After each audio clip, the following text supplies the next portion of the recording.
Vivir en la periferia no es divertido. Yo no vivo en la periferia, como habréis podido notar, pero gran parte de la población de Madrid sí. Población que, debido a la expansión suburbana que desperdicia el espacio y a la falta de alternativas, necesita un coche para vivir. Este problema es estructural. Al construir estos barrios, como decíamos antes, con el coche en mente, las distancias, tanto al trabajo, como a los comercios, como a los centros de vida social de la comunidad, no se tuvieron en cuenta. Básicamente porque no importaba. ¿Qué más da que el hospital más cercano esté a 5 kilómetros? ¿O que tengas que ir a la otra punta de la ciudad para trabajar? Tienes un coche. Los precios más bajos de la vivienda atrajeron a mucha gente, y los barrios se desarrollaron con un urbanismo y una planificación urbana propia, pero igualmente centrada en el coche. Solo que estos barrios ya no estaban constreñidos por las calles pequeñas y las zonas peatonales del antiguo Madrid de origen medieval, así que las nuevas calles se hicieron a medida para el coche. Si creías que en el centro de Madrid había Strouds, prepárate para ver las de la periferia. El problema del último kilómetro en la periferia se convierte en el problema de los últimos 5 kilómetros. Los suburbios carecen de la mayor parte de las cosas que hacen a una ciudad caminable, principalmente comercio e infraestructuras de proximidad y acceso cercano y fácil al transporte público. Los nuevos barrios se construyeron con grandes zonas residenciales bien marcadas, relegando las zonas comerciales a espacios específicos en lugares concretos. Si bien siguió existiendo la zona de uso mixto, estas fueron cada vez menos comunes y en muchos casos desaparecieron. En las zonas comerciales surgieron los grandes almacenes, tiendas kilométricas en las que la abundancia y la opulencia acapararon la filosofía de diseño. El habitante de estas nuevas zonas se encuentra en una situación en la que su trabajo no está en su barrio, a veces ni siquiera en su ciudad. Para ir a hacer la compra tiene que desplazarse varios kilómetros a unos grandes almacenes, y en la que todas las cosas que puede necesitar comprar y todos los sitios que puede querer visitar se encuentran demasiado lejos como para desplazarse andando. Evidentemente, la solución fue el coche. Los edificios se construyeron todos con espacios de aparcamiento de sobra, y las tiendas se rodearon de mares de asfalto para que todos los que quisieran pudieran llegar en coche y aparcar gratis. Nadie trabaja en la ciudad, y todo el mundo se desplaza en coche a hacer lo que tiene que hacer, siempre fuera. Las ciudades dormitorios son, valga la redundancia, ciudades donde lo único que se hace es dormir. Todo lo demás se hace fuera, y necesitas un coche para hacerlo. Lo peor de esto es que la periferia tiene, por lo general, buen urbanismo.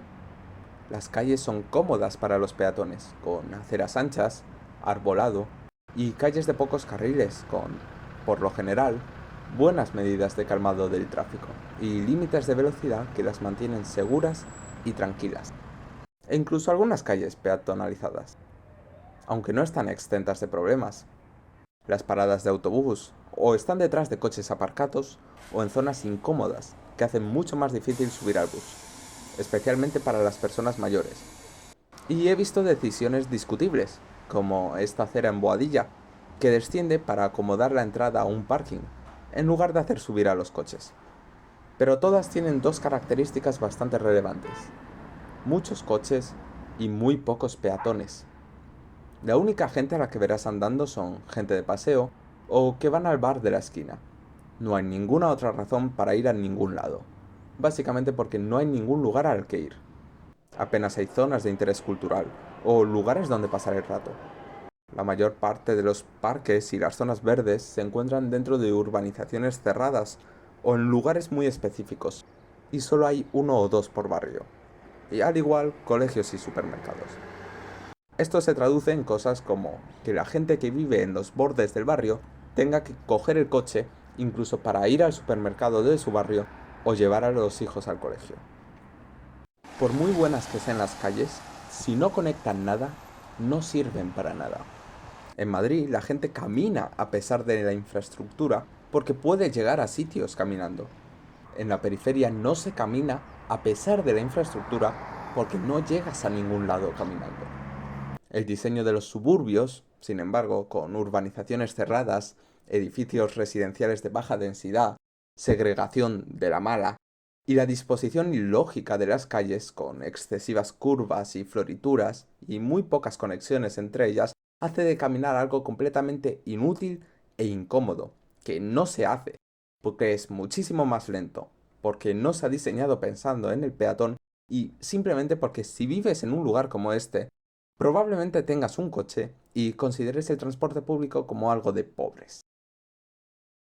El transporte público en la periferia brilla por su ausencia. Por razones de diseño, los proyectos más importantes se centran en conectar los barrios con el centro, para que la gente los use para ir a trabajar. Apenas hay transporte público que conecte un barrio entre sí o que conecte un barrio con otro aledaño, principalmente porque ¿para qué vas a querer ir a otro barrio donde no hay nada? Lo que hay son principalmente autobuses con frecuencias de media hora, con paradas hechas ad hoc sin siquiera quitar espacio de aparcamiento y proyectos mal hechos como el metro ligero. Así que hablemos del metro ligero. Hay 4 líneas de metro ligero en Madrid. La 1 conecta Pinar de Chamartín con Las Tablas a través de San Chinarro. La 2 va desde Aravaca hasta Campamento, pasando por Pozuelo y Somosaguas. La 3 discurre desde Boadilla del Monte hasta Campamento. Y la 4 es el tranvía de Parla. Cada línea tiene sus peculiaridades, pero todas menos una fallan en cómo son planteadas. Pero, ¿qué es el metro ligero? ¿Un metro o un tranvía? Si no es un tranvía, ¿por qué tiene forma de tranvía?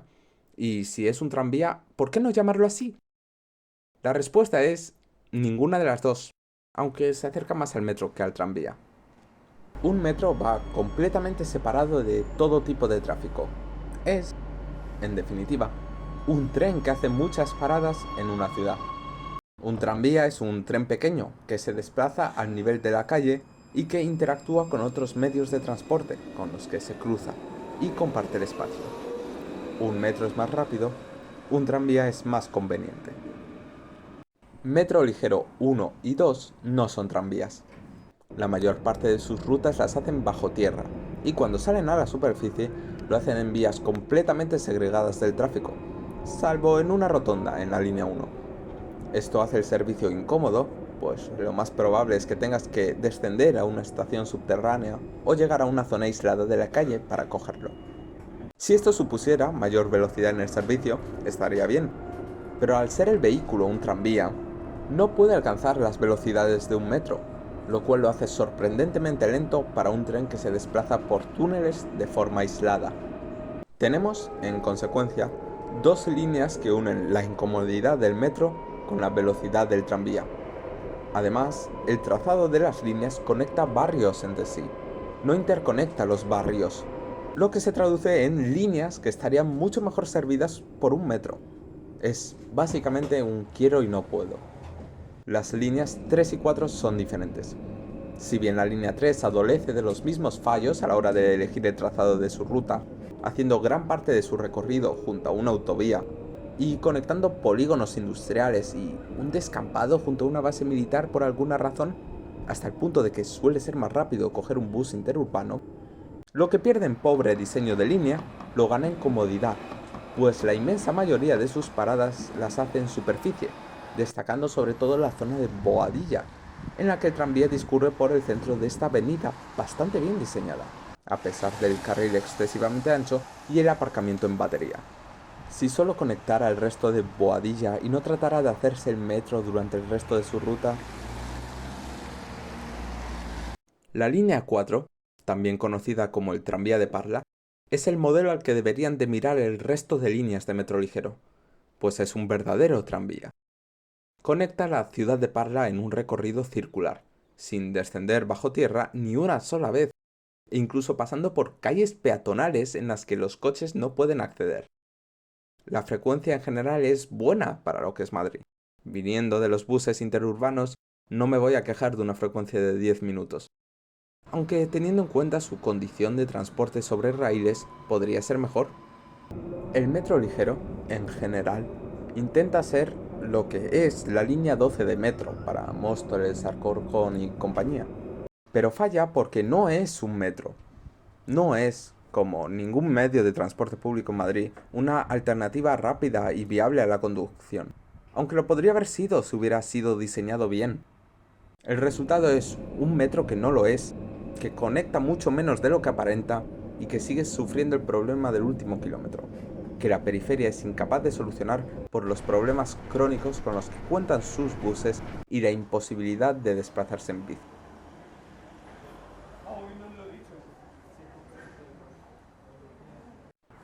Pero, ¿por qué es imposible desplazarse en bici en la periferia? Palabra mágica: infraestructura. Aunque están mucho mejor diseñadas que las del centro, las calles de la periferia siguen siendo peligrosas para los ciclistas. Muchísimos más coches aparcados, sobre todo en batería, strolls, glorietas y en general dificultad de desplazarse fuera del barrio sin tener que cruzar una autovía, bien por un gran puente junto a muchos coches, o por un puente para peatones, o por zonas menos agradables. Muchas de las grandes avenidas tienen carriles bici, casi siempre bidireccionales, porque ¿para qué dedicarle más espacio del mínimo imprescindible para decir que existe? Algunos discurren por la acera, están mal señalizados y desaparecen con la más mínima intersección, o hacen al ciclista dar rodeos innecesarios en intersecciones mal diseñadas. En Getafe, por ejemplo, el carril bici se reduce a una tira de cemento verde en la acera, que ni siquiera cuenta con bordillos reducidos o lo que esperarías de cualquier cruce. Buena suerte intentando cruzar esta calle. Otros son sorprendentemente ilógicos y están fuera de lugar, como en Alcorcón, que tiene una serie de carriles bici en la zona sur que conectan una glorieta de acceso a una autovía con una zona residencial y que desaparecen en las intersecciones. O en el resto de la zona con carriles bidireccionales apretados en los bordes de la calle y que introducen innovaciones como stop para bicis, porque por supuesto que los coches tienen prioridad en las intersecciones y las bicis van siempre tan rápido y son tan peligrosas que hay que hacerlas parar. Fuera de las grandes avenidas, la infraestructura ciclista es inexistente. Ni carriles bici, ni zonas para aparcarla, ni la más mínima muestra de que se tuvo en cuenta a las bicis a la hora de diseñar la calle, básicamente porque no se las tuvo en cuenta.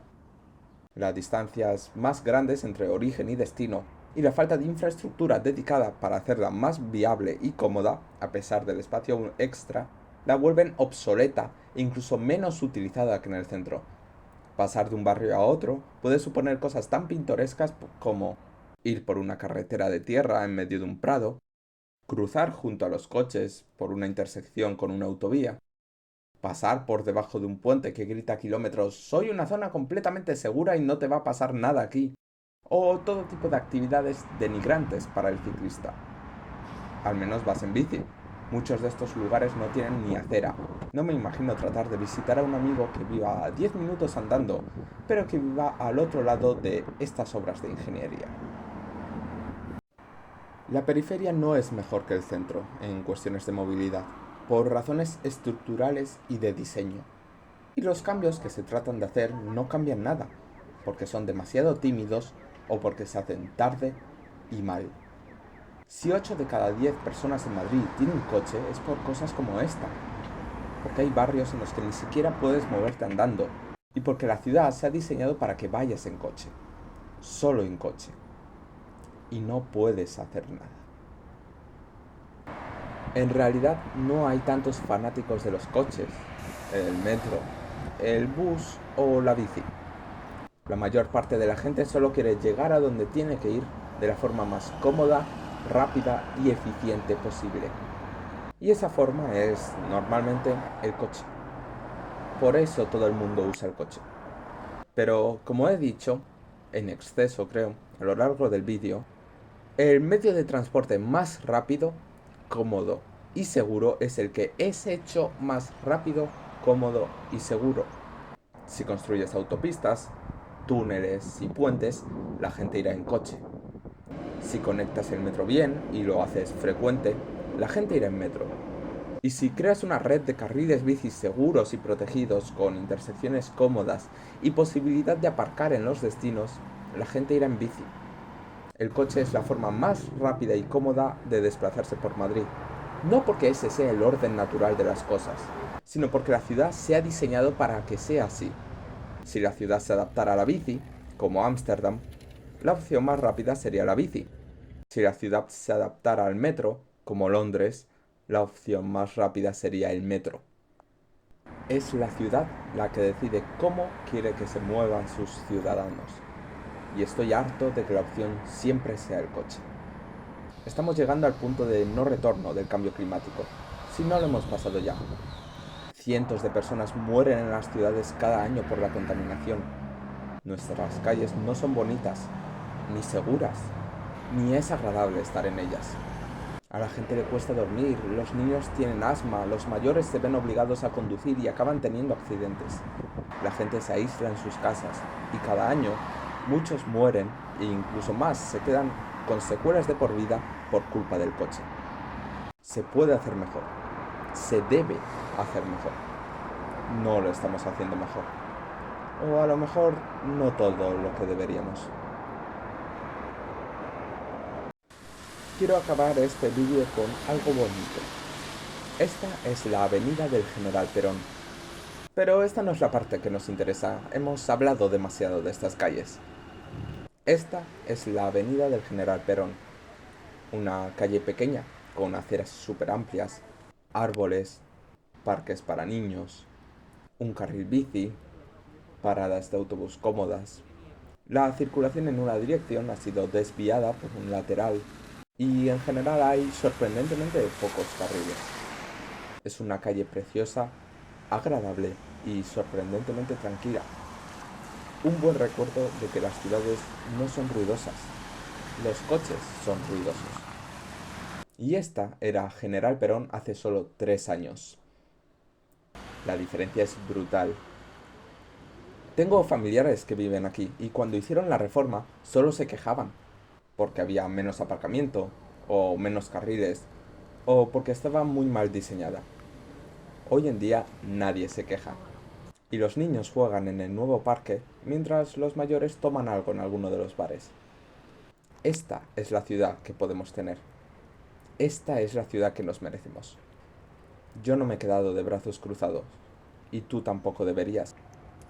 Esta es la ciudad del mañana. Luchemos para que llegue hoy. Nos vemos.